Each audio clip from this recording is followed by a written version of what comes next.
ఆ మీద కేసు తీసేయని చెప్పి ఒక్క కార్యకర్త కూడా పోయి అడిగిన పాపాన పోలేదు.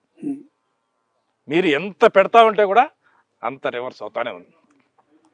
ఈసారి 24 ఎలక్షన్లో ఏ విధంగా ఉండబోతుంది అనుకుంటున్నారు? అంటే పెద్దిరెడ్డిని ఓడించి మీ నాన్నగారి స్థానంలో మీరు అసెంబ్లీలో కూర్చోగలరా?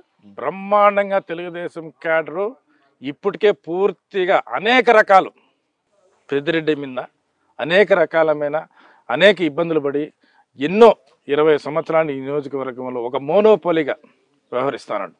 ఈరోజు తెలుగుదేశం పార్టీ పూర్తిగా క్యాడర్ అంతా నిశ్చయించుకున్నారు. ఈ పుంగనూరు నియోజకవర్గ ప్రజలు కూడా పూర్తిగా సిద్ధంగా ఉన్నారు. 24లో పెద్దిరెడ్డి రామచంద్రారెడ్డి ఓడేది ఖాయం.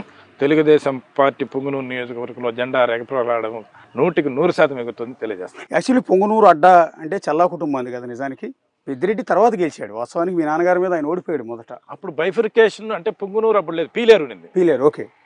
తర్వాత బైఫికేషన్ తర్వాత పుంగనూరు వచ్చింది. అక్కడ మూడు మండలాలు అయినాయి. అంతకుముందు పీలేరు సోమల నుంచి ఇట్లే ఉంది. ఓకే. సోమల, సదుము, రొంపుచెర్ల, పీలేరు, చిన్న గుట్టికిలు ఉన్నాయి. అప్పుడు మా ఫాదర్ పెద్దిరెడ్డి తలపడినారు. మా ఫాదర్ చేతిలో ఓడినాడు. అదే నేను అక్కడ అసలు బేస్ మీద అంటున్నా. అవును, చల్లా కుటుంబాన్ని ఇక్కడ బేసు.